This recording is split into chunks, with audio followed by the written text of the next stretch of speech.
Hello and welcome to WiSP World Australia. I am Beth Davis coming to you from Melbourne. And I'm Ash Nelson coming to you from Perth. Well, Ash, it feels like forever since we've had a chat. There's been so much going on in women's sport, which has been fantastic. Of course, the women's cricket that's finished up, and then we've got the women's AFL that's all coming to a head very, very soon. So there's been a lot of excitement in women's sport, and of course, not to mention, all the other sports that have been going on as well. But I think we've got a fair bit to cover today.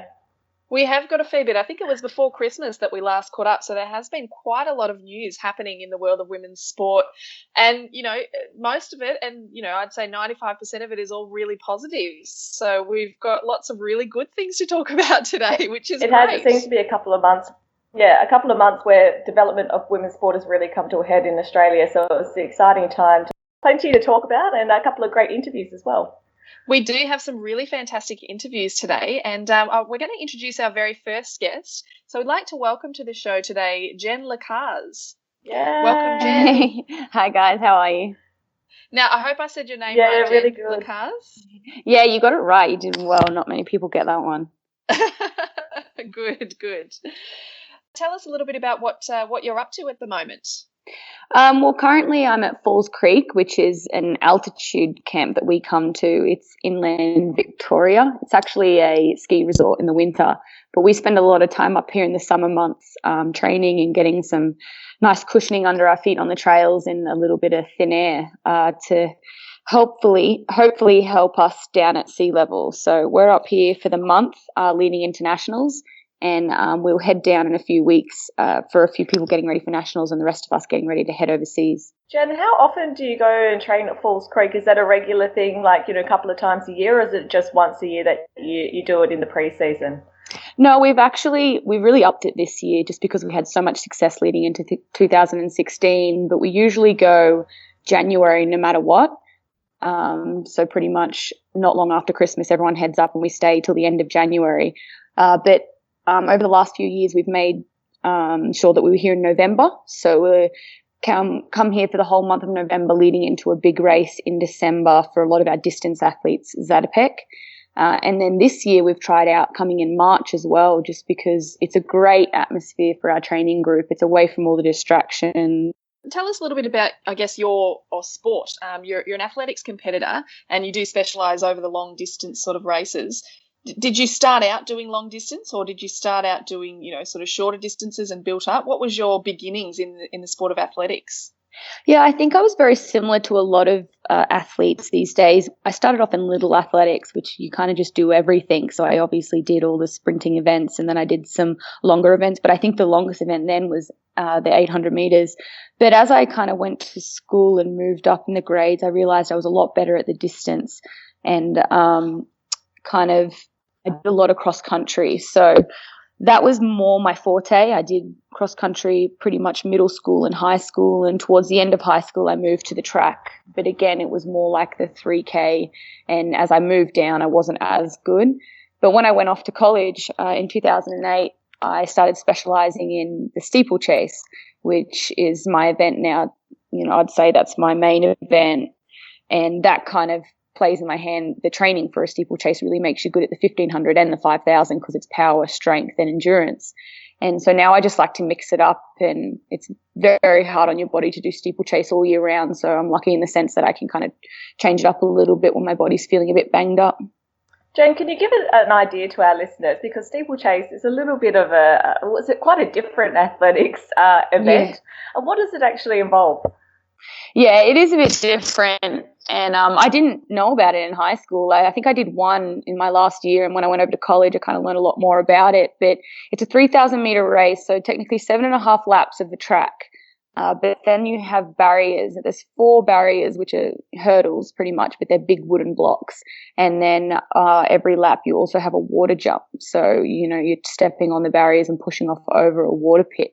So it's very different. You've got to be durable. You've got to be athletic. And you also can't be intimidated by jumping over big barriers because if you hit them, they do not move. So it's a scary one, but the people that do it fall in love with it. You either love it or hate it. And I definitely did my first one and fell in love with the event, and I've stuck to it ever since. Tell us a little bit about, how you came to get a scholarship to the University of Florida and what your college experience over in America was like as compared to your athletics here in Australia. Yeah, I've told this story a few times because I think it was such a great experience for me in particular. I don't think college is for everyone, but as a Queenslander coming out of high school, I was kind of running out of opportunities to keep my running going, and my high school coach was fantastic. He looked after me well, didn't train me too hard, kind of just kept me interested in the sport and kept my love for it. But by the end of grade 12, I kind of found that my athletic career was at a standstill unless I took some new opportunity.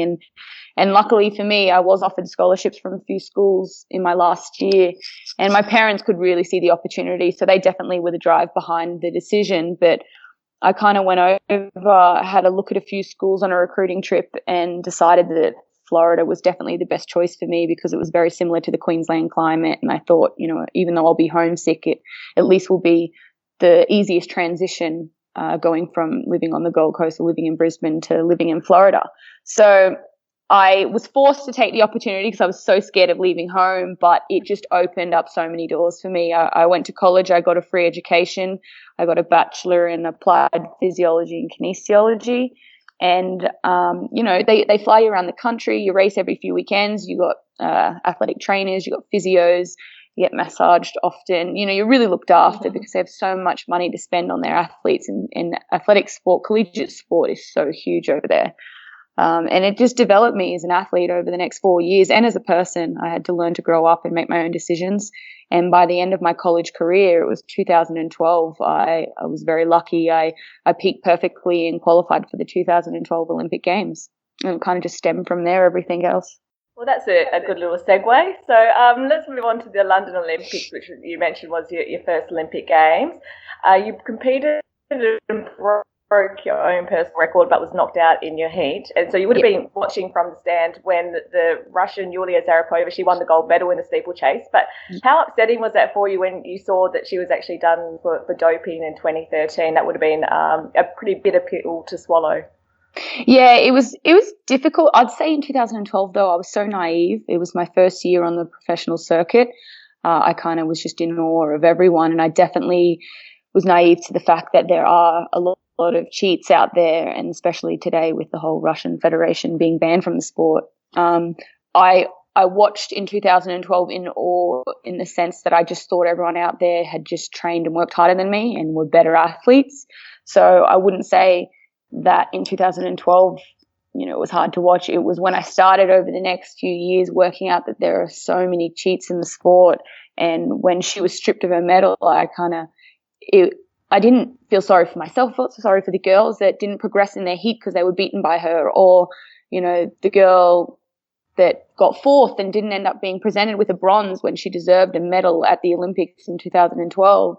It's really sad that people are losing these opportunities to be rewarded in front of the world because other people are trying to take shortcuts. So it is sad, but I know that the sport is getting cleaner each year, and I just try to focus on what I can do because I know that I'm so close now to being the top in the world. I just got to, keep focusing on working hard and doing everything the right way. It's interesting to think that it can still happen in the sport today. I mean, what kind of, at the Olympic Games, there's obviously quite rigorous drug testing for many athletes. So how do people still sort of slip through the cracks in that way? Yeah, unfortunately, it's not necessarily drug testing that's not catching them, because there are a lot of things that you actually can't detect. But it's more I think the system with some of the things that people are using, they do have a very short half-life. So if you're aware of when you're being drug tested or when a drug testing is around the corner, you can clean up and not have it caught or show a positive test. So I think they're definitely getting better and they're doing everything they can. And I know that as an Australian athlete, I'm on the whereabouts, so I have to notify an hour each day wherever I am in the world to be drug tested randomly at any point. And, that's great. I think everyone should be doing that, but it has to be random. People can't know when this is coming. And if tests showing up that show unusual results. I think that obviously needs to immediately the action needs to be immediately taken, because in our sport they've tried to add in blood passports, and we're obviously constantly having urine tests. These things need to continue so that we can work out where these abnormal tests are coming from, why they're abnormal, and catch the people that are trying to, alter their body. It's just a shame that it's had to get to that level, isn't it? But I think it's an absolute necessity. Let's fast forward now to 2016, because you competed at the Rio Olympics, so your second Olympics, which is a massive achievement in itself. But I think the main thing to note in that you had another PB and you got through to the final, and it was an overall 9th. Is that correct? Yes, in the steeple. Yeah. So how was that run for you? Yeah, it was a dream. Obviously, I'd had a great year. I had progressed really well throughout the year. I had a few niggles at the last minute leading into the race, so I went in, really nervous, thinking that my whole year might not result in the way I needed it to. But the heat went perfectly, worked in my favour. Everything was right. I felt great. I got second in my heat and progressed automatically, which, was a huge accomplishment for me, because I'd made a goal to make the final, but I definitely never thought that I would make it automatically. I thought I'd be lucky to make it on time. So when I lined up in the final, I realised that everything from that moment on was a bonus. I'd accomplished my main goal for the year, and obviously I didn't settle or get complacent, but I definitely went in with a weight off my shoulder and knew that anything I did would be a success for the year. So I ran, I thought I ran really brave. I've watched it a few times and I really enjoy it, because I didn't settle for coming ninth at the race at any point. I was actually running for 5th or 6th. It just was unfortunate in the last lap I got passed by 2 or 3 people because I just completely hit a wall. But it really progressed me as a runner. I think I walked away from that race immediately better.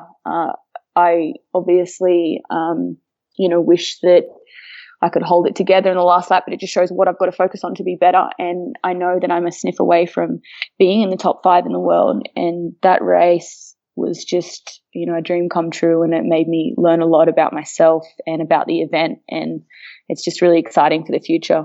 Well, speaking of the future, Jen, what's kind of next for you? Obviously, the Commonwealth Games are coming up in Australia next year, which I'm sure that you're working towards.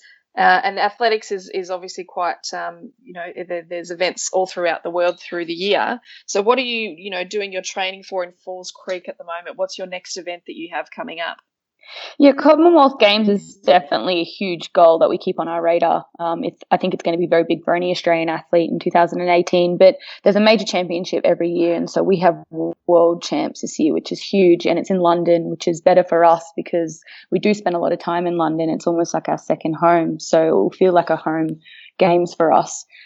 So we're up here now to obviously get a few people ready for nationals, and then we head overseas for a little bit more altitude, and then we start the European season, which begins kind of around June, and we'll stay over in Europe then and prepare for the World Champs in August. So that's a big one for us, and that's what we've all now got our mind set on. And then really Commonwealth Games rolls around quite quick. It's so early in the year compared to most major championships each year.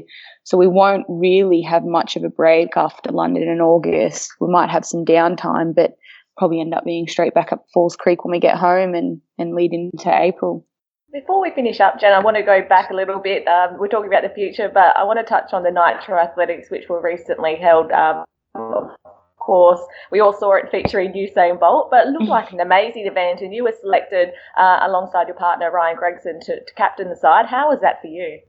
Yeah, honestly, it was a great experience. It all rolled around very quickly because I'd heard a lot about it. I knew that Nitro was always in the making from probably a year before it started, but I didn't know how they were going to pull it all together and get big time athletes in Australia at that time of year. It's a strange time for anyone else in the world because it's even early for indoor season. So they did such a great job organising it and getting everyone in that they did. It was so electric, the atmosphere. It was so much fun. Obviously, Bolt came and put on a great show. I hate losing. We did end up losing to Bolt, but it was it was such an experience. And I think he's a bit of a sore loser. He wouldn't lose much. So in the end, it was a fairy tale ending for him. And we're trying to get it back next year and for years to come because it did a lot for the sport just in that brief window. We had viewers all over the country and even over the world that we'd never expected.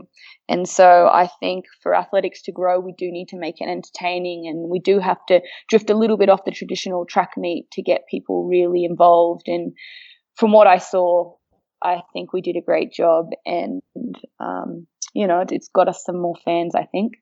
I had a bit of a look at your Wikipedia page, and I don't know who wrote this because I know, people can edit Wikipedia pages, but I'm dying to know the story behind it, because it says that you met your partner Ryan Gregson in 2007 under rather amusing circumstances, and it doesn't go into any more detail, so I'm dying to know what the amusing circumstances are. It's so funny. I'm glad Ryan's not here now because he's heard the story so many times, and I don't know if he's proud of it but it was actually in Perth.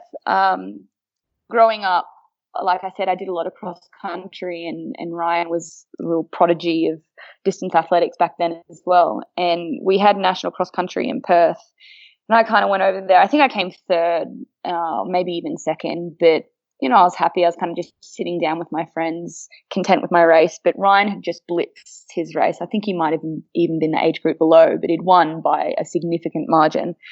And he had a few friends with him, and he was walking around like he owned the place. And he waltzed over to me. I was sitting on the ground with my friend. So I'm a Queenslander. I think at that time he was running for Western Australia. I'm not sure. And he kind of leant over, and I was sitting on the ground. He had his shirt off. He had his little posse behind him. And he said, "Hey, Genevieve." And I kind of looked up, and I was like, oh, my God, that's Ryan Gregson. And he's talking to me. What could he want? And I was like, yes. And he said, "Do you like what you see?" And I'm like, oh, no. I was gobsmacked. I was like, is this kid for real? And I was in an older age group. Like, I'm a year older than him, and I thought this young little whippersnapper's come up to me and said that. But anyway, it obviously had a lasting impression because we kept in touch over the next, I think it was 6 years. We kept in just a message here and there. I'd congratulate him on a run. He'd say something, just being typical Ryan, never giving me too much. And it wasn't until 2012 where we, became really good friends, and he helped me out on the circuit. I ended up staying with his group, Melbourne Track Club. And a year later, I ended up joining the group. So it was all meant to be, I think. So good on him. Fate. A lot of confidence. Yeah. Well, Jen, thank you so much for joining us today, and best of luck with the rest of your training and for the upcoming Nationals and Worlds, and we hope to see you at the Commonwealth Games next year in Australia. So good luck. Oh, thank you so much. It was great being on here, and I appreciate all the interesting questions. Thanks, Jen. No worries. Well, Ash, it sounds like a very grueling schedule training for a steeplechase. I'm not sure I'd like to come up against those immovable wooden barriers. Thinking the same thing, and I also thought Falls Creek sounds like such a lovely place, but I think after a few training camps up there, you definitely wouldn't need to go back there for the winter. It would just be somewhere you would associate probably with not particularly good memories. So Yeah. It sounds brutal though, and I have seen these guys train, especially the long distance. Ryan Gregson, of course, I've seen him about a fair bit as well, and just what they put their body through time and time again over that distance is quite incredible, and they're just so fit and amazing athletes. And best of luck to Jen, because she has come so far. I think that once he gets to Tokyo, she'll be really hitting her straps. Well, let's move on to some other sports in the news at the moment, Ash. And the Women's National Basketball League finals are on at the moment. I know, very exciting. This sort of seems a bit like what you've been watching, but have you managed to watch any of it yet? I have. I've managed to watch the games, and it's been a really good season and a really close season, and it's really exciting to see the two teams that have made it into the finals at the moment. So the Dandenong Rangers and the Sydney Flames, and the first game of the final, it's a 3-game final series, and the first game was played last weekend, and it was such a close game, and it really went down to the wire until the final sort of even minute, really. Yeah, I think it came down to about the final 2 minutes where we sort of saw it going to and fro, but the Flames managed to surge ahead, winning 91-82. So if you're looking at the season results, the Flames have got it over the Dandenong Rangers, but I guess as far as regular season goes, it's not always a true predictor of the finals. But that's going to be interesting. They've got another game tonight and one on Sunday if it goes to that third game. So by the end of the podcast, or when it comes out, I'm sure that we should have a bit of an indication as to who's going to take the WNBL. I thought I'd also mention as well that the Townsville Fire captain, Susie Bakovic, who has been such an integral member to women's basketball, she's etched her name into the history books after winning a record-breaking 5th WNBL MVP award. So she collected 129 votes, and that was 6 votes clear of her Sammy Whitcomb, who's also been playing sensationally. So that's a huge award and reward for Susie, who's been in the game for such a long time. Yeah, it definitely is. And winning her 5th WNBL MVP, she surpassed Lauren Jackson, who's obviously one of Australia's greatest basketball players, male or female, to ever come out. And it's really a testament to Susie's hard work, and she's such a great player. I guess the thing that really sort of stood out to me from Susie winning the MVP again, it kind of really just highlights, it brings it up again, why was she not selected for the Rio Olympics, being left out of the Olympic team when she's quite clearly the best player in Australia at the moment. It really just kind of boggles the mind as to why she was left out of the team for the Rio Olympics. And, of course, the Opals had their worst Olympics in recent history, not even making it to the medal games. So disappointing that she was left out, and I guess credit to her that she was able to still have such a fantastic season after that disappointment of not making it. But Susie is such a great player and such a great person that she was able to just have a brilliant season throughout the year. I think it might have added a bit of fire to the belly, perhaps. So well done to her, and also good luck to both the teams competing in the final couple of games there with the Women's Basketball League. Go Rangers. No bias. The Super Netball League, that's also been underway. So the new Giants netball team, they've got off to a flying start with 4 wins from 4 games. West Coast Fever, so the WA team, I'm talking about no bias, but go West Coast Fever. They're struggling, which is quite unfortunate. They haven't got a win yet, and they probably were expected to really struggle. They lost Ash Brazel, April Branley and Shay Brown to Collingwood. Caitlin Bassett headed over to the Sunshine Coast Lightning. So they are really struggling. Nat Medhurst is trying her best to sort of bring this team up, but I just feel that maybe the decision to start this without real consideration as to how some of these lower sort of ranked teams were going to fare by losing so many players wasn't really given that consideration. And hopefully after this year, maybe there can be a little bit of more consideration given to how they can recruit better players as well. So I don't know if that's the West Coast Fever's fault that they weren't organised enough, or whether or not it's something that the organisation, the Super League Netball actually needs to look at. But at the same time, there's been some good games. There has been some really good games, and I'm really loving the pace of the games as well. And it was exciting announcement when the league was announced, and having the new teams that are aligned with the AFL football teams, and it's obviously working for the Giants, and the Magpies have won a couple of games as well. But it is interesting to see, I guess, the disparity between some of the teams. But, I guess we need to see, being the first year that the league has kind of, the Super League has started, like anything, it needs time to grow. And I'm sure that all those little bumps will be ironed out as we move on to the second season. Yeah, and giving that time to grow as well, I think that's an important message, because it's the same. We've got the Women's AFL happening at the moment, which has been really, really exciting. And they've got their final round game this weekend. Brisbane Lions, they've cemented their spot in the first AFL Women's Grand Final. They're either going to face Melbourne Demons or Adelaide Crows, depending on the results. Fremantle Dockers, so another WA team, they struggled for the whole season. They finally got their first win last weekend, which actually knocked Carlton out of finals contention. The good news is that the Women's Grand Final, it will be broadcast free to air, and that's going to be on Saturday, March 25th. So if you're keen to watch that, and a bit like the Super Netball League, like was saying, that probably the quality at times wasn't quite there, but that's what happens when things actually, are quite new and fresh. And I think that as the competition develops over the next couple of years, it's going to have great support. And I'm sure that there's already a number of young girls that have signed up to play, AFL or Auskick, as you call it, for the smaller, younger ones.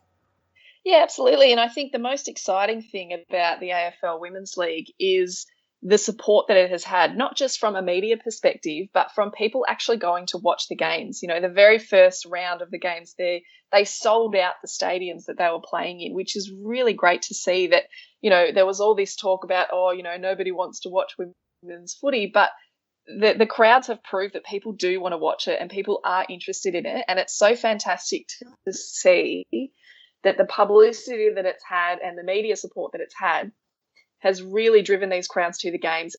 Let's move now on to the Hockey Roos, what's been happening with them, because, of course, the new coach, Paul Godoyne, has actually been appointed, taking over from Adam Commons after the recent Rio Olympics. He's also appointed 2 new assistant coaches, that being David Guest and also Nicole Arrold. So both of those 2 coaches were actually ex-players, David Guest playing for the Kookaburras and Nicole Arrold playing for the Hockey Roos. There was a clear focus on the Tokyo 2020 Olympics with the players that actually headed over to Canberra for the most recent training camp, really to show what they've got. And in exciting news, 4 girls were actually awarded scholarships for the coming year on the back of that camp. Those went to Georgia Wilson, Jackie Day, Chrissy Bates and Ash Bay. So additionally from that camp, not only were 4 scholarships actually awarded, they selected a team, and it's quite a new look sort of Hockey Roos, and they'll be heading over to Hawke's Bay at the end of the month in New Zealand for the first competition of the season. So it'll be interesting to see how the Hockey Roos go under the new appointment of Paul Godoyne and, of course, his 2 new coaches as well. So good luck to the girls. Just finally, we'll take a look at the winter sports as well, because the Winter Olympics are coming very quickly. Lydia Lassler, she's actually won a 3rd aerial skiing World Cup gold medal in her fairy tale comeback, so that's fantastic news for her. She didn't do so well in the recent World Championships at Sierra Nevada. She crashed out, ending up in 11th position, but I still think it's been a pretty impressive return. And then just finally, Britt Cox. She's actually iced off a spectacular season.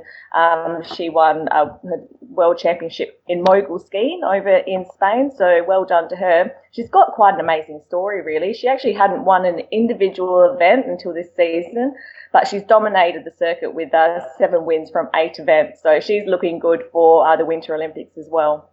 Really fantastic to see her coming back into the skiing events. And I just want to also mention her documentary, The Will to Fly, is just an absolutely fantastic documentary on her and, her record-breaking attempts and her attempts to do sort of the hardest tricks and the triple, double flipping, whatever it was. But she's just a fantastic person. And if you do have the opportunity to see her documentary, make sure you go and see it, The Will to Fly. It's just an amazing documentary, and it's won some awards and it's doing really great things on the film circuit at the moment. So have a look at that if you get a chance to.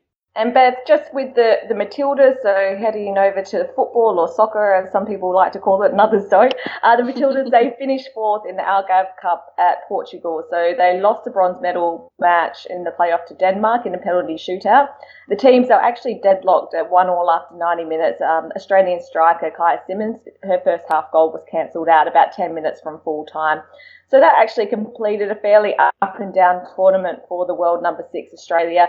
They lost to Sweden in the round games before recording wins over Netherlands and China in the pool stages. So it was a really interesting tournament for them, because Holland, they're such a strong side. So to sort of win against them, but then to lose to Sweden, not that Sweden are easy beats either, but it just sort of seems like they're sort of finding their feet at the moment, and probably, before the next World Cup comes along, really needing to find that consistency. Yeah, and I think you're right about that. And it is, whenever you go to a tournament, it's really interesting to see. Consistency is really the key to winning any of those events, as you would know, Ash, with your career. You've really got to be able to win against the tough teams, but to lose to some of the other ones is disappointing, I would think. Absolutely, yeah. So I generally think, especially with Olympics and World Cups and that kind of thing, consistency should be rewarded, and generally it is the most consistent team. Although now with the introduction of quarterfinals, that can sometimes give those inconsistent teams a little bit more of an opportunity, but that's a whole other discussion in itself. Absolutely. Well, we'll move on to our next guest now. Ash, if you'd like to introduce her. Absolutely, because this one is a long-time friend, but also an old teammate. So we were talking about the Hockeyroos previously, and her name's Stacia Joseph, and she actually played for the Hockeyroos sort of when I was starting. So we actually played quite a few games together. But since finishing up with the Hockeyroos, she's actually been one of the very few women to actually progress into the coaching scene, and I think it's an area that will be interesting to discuss because we just don't see, particularly in hockey, a lot of women going into coaching, and how can we get more females to go into that role, because I think they've got so much to offer. So I'd like to introduce Stacia Joseph. Stacia, welcome to the show. Thank you very much for having me. Good to be here. So Stacia, whereabouts are you at the moment? What's been happening? Just actually gotten back from Canberra. We were over in Canberra just for it was actually called a super camp. So as you know, Ash, new Olympic cycle. So the new national coaches trying to get a look at all of the new players from around the country. So we had around 45 players at the camp. And absolutely, it was really, really good. Fantastic for all of the girls to meet each other, and also for the new coaching staff to start building those relationships as well. Stacia, tell us a little bit about your role with the Hockeyroos at the moment. So you're still the coach of the VIS women's hockey program? Yep. So that's my formal role. So I'm head coach of the women's program here at the Victorian Institute of Sport. But also just I did a little bit with the Hockeyroos towards the end of last year. And was involved with them in their tournament in Melbourne. So no formal involvement, but definitely looking to be involved in a couple of their tours coming up. The girls are off to Hawke's Bay at the end of this month, and then have a few tournaments coming up throughout the year. So hopefully I'll be involved a little bit more throughout the year as well. Stacia, let's talk a little bit. We'll go back to the start just with your career as an athlete, because I think it's important to touch on that before we start talking about, how you're progressing as a coach. You played with the Hockeyroos for a number of years. Was there anything, I guess, that you remember playing about the Hockeyroos that you definitely loved and you're trying to introduce now as a coach, or things that maybe you didn't like as an athlete that you're now trying to introduce as a coach? Or not introduced? Yeah, definitely. I think the thing that I absolutely loved was the team camaraderie that you share with the group, and the fact that, look, to be honest, being an elite athlete, it's hard. Not everything goes your way, and you don't get picked for every single tournament, in an Olympic cycle. So I think from my perspective, being a part of the team and a group, that's a really important part that I've tried to bring across to the VIS. But also in that is just making sure that, it's not just about what we do as hockey players, but also, what the girls are doing away from the hockey pitch, and how that can actually help them become better athletes and become more resilient on the pitch as well. So I think those are two of the biggest things that I've tried to kind of instill in the girls at the VIS is, just making sure that they've got a really good balance in their life. Well, it's interesting that you mentioned that, Stacia, because Ash has actually just written a blog for the WiSP Sports website about preparing for a career after hockey. So is that something that you're trying to implement, and how did you go about preparing for your career after your hockey days, playing days? Yeah. Look, and I actually, funny, Ash, I received that article.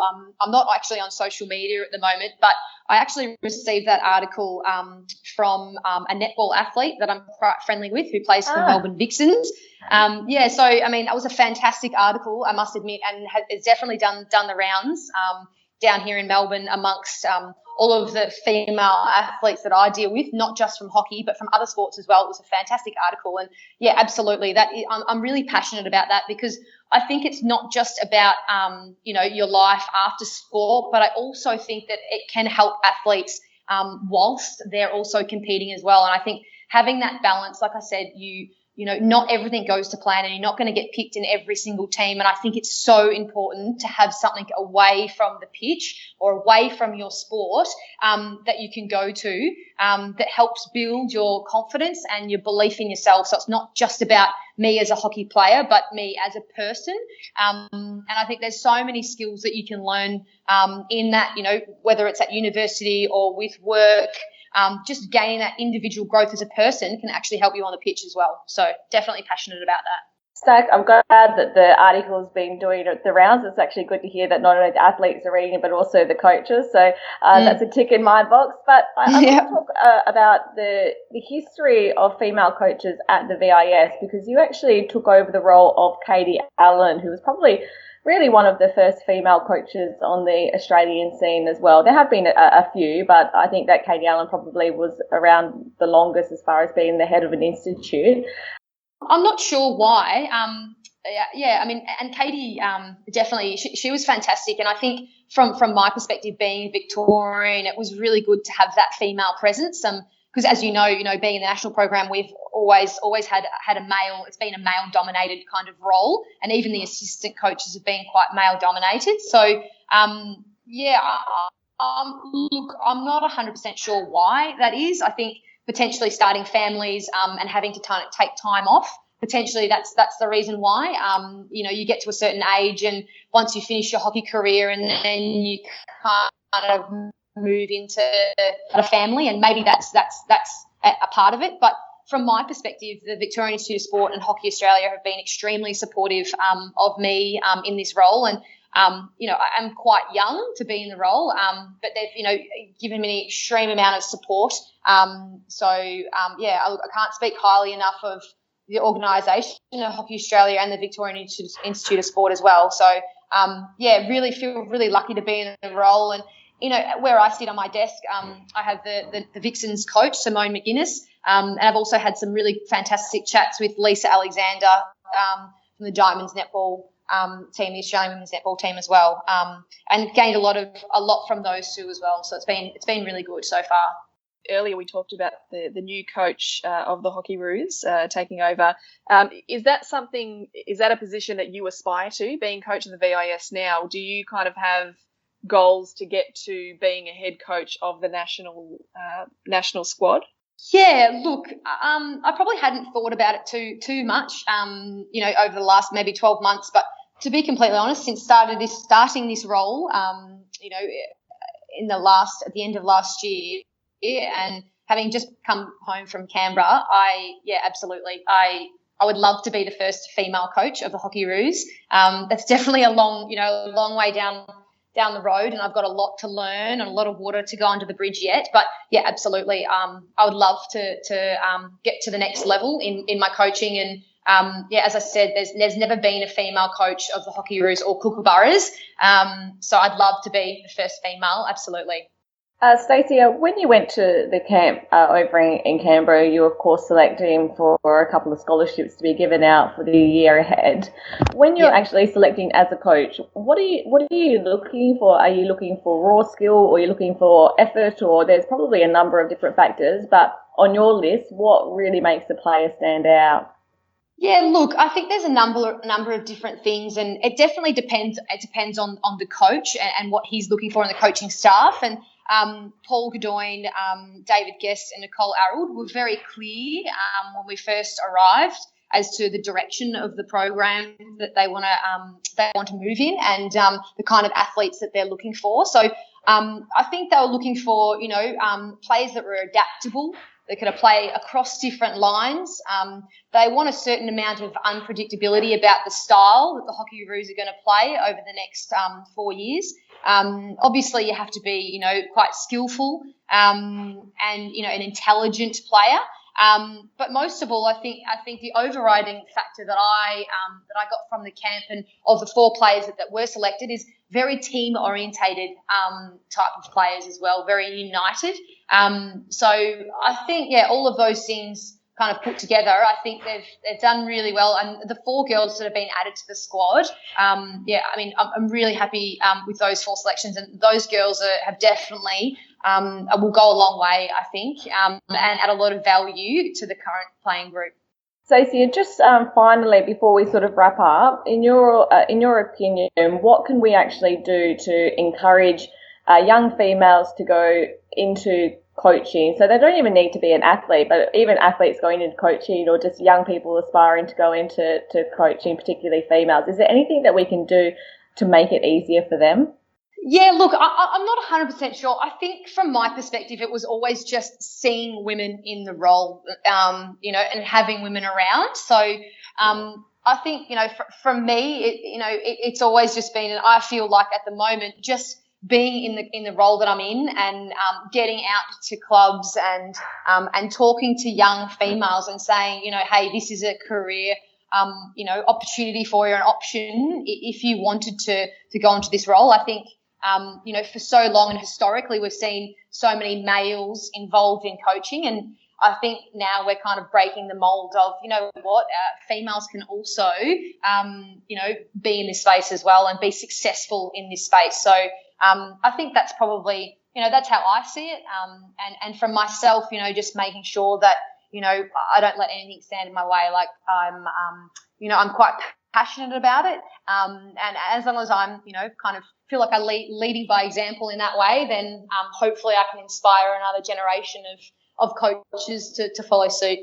Well, Stacey, thank you so much for joining us today, and you certainly are a fantastic role model for females in the sport who are looking to go into coaching, not even after playing, but those who want to just go into coaching in general. So congratulations on your position, and we really look forward to seeing your career as a coach grow as we watched it through with your playing career as well. So thank you for joining us today. Yeah, no problems. Thanks very much for having me. A wonderful player, good friend, and also I think that she's going to be an amazing coach there, Beth. I think that she really does take into account the players that she's coaching over at the VIS, because to be honest, a lot of the players that are at the VIS, they're not full-time athletes at all, and so they do need to have that day job or that university scholarship that they're sort of working towards in order to balance their career as an athlete. So I think she does a good job at understanding that, which is just so important for a coach. Well, Ash, I think we're just about out of time for today. We've covered a lot, and there's been a lot of women's sport news in the media and in Australia, so it's fantastic to see all the women's sport happening throughout Australia over the past few months. For more conversations from the world of women's sport, including articles, videos, blogs, including some from Ash Nelson, and more than 600 podcasts, visit our website at wispsports.com and join us on social media. Just search for @wispsports on Twitter, Facebook, Instagram, anywhere you can think of, we're on there. I've got a good little plug out of this actual podcast with the recent article. But absolutely, I think that, we've had some quality on today, and looking forward to who we get next up. So make sure our listeners stay with us, because I'm sure that we can get some more exciting people on the show once again. So until next time, I'm Beth Davis in Melbourne. And I'm Ash Nelson in Perth.